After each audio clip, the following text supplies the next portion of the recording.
Audrey, all right. Thank you so much for tuning in. My father's 81 displaying dementia. Short-term memory is what we notice. Long-term memory seems to be fine. All right. Thank you for knowledge. My favorite city of all time. Great food, great fun, great place to visit. So oftentimes the first signs of dementia are short-term memory losses. People can remember things they did 20 years ago with perfect acumen. They can tell you stories, they can tell you anecdotes, they can tell you things that they did with perfect acuity. They remember every detail with no problems. But short-term memory, that's where we starting to lose brain function that retains what we did. We can't remember what we ate this morning. We can't remember whether we ate breakfast or not. We can't recall that. Or they tell you something or say something, or you tell them something, and 5 minutes later they're repeating the exact same question or don't seem to remember what you just told them.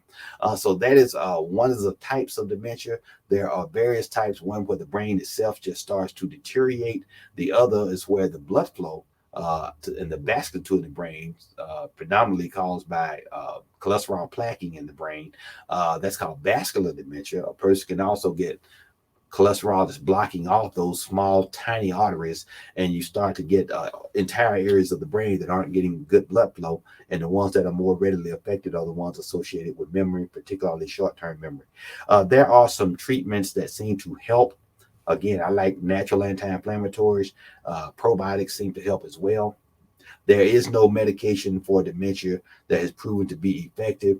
Even every product on the market that is marketed to treat dementia states as a goal that it only slows down the progression, that it doesn't improve them. It just stops them from getting worse.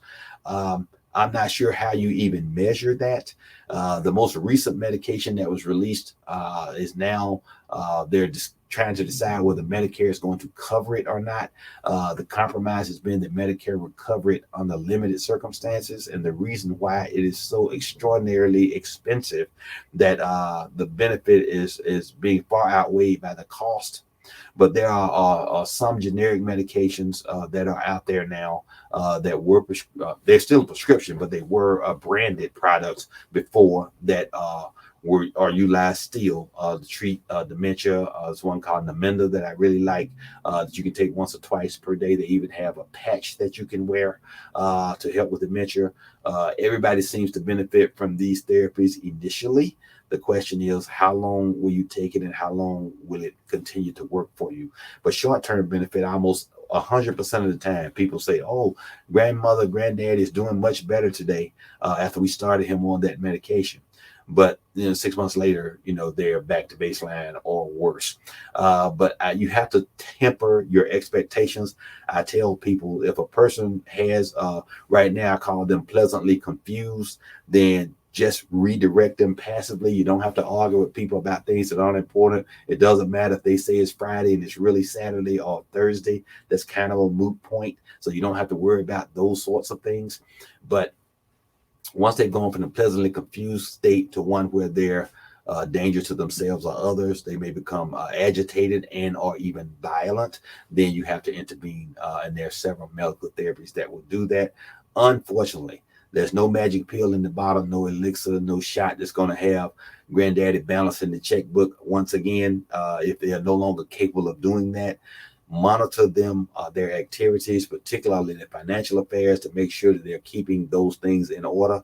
Oftentimes, people have income coming in, or they'll have uncashed checks, or they're writing checks over and over for the same bill because they forgot that they paid it already. Those sorts of things. Other things are leaving the stove on, running the tub to overflow, walking out of the house or leaving the house and can't remember how to get home. These are all things that can be measured. There are some clinical tests that can evaluate status of dementia, stage of dementia, if you will, but staging doesn't change the outcome. It just gives us a more eloquent explanation of what's going on. So good luck with your dad, Audrey. We appreciate you tuning in.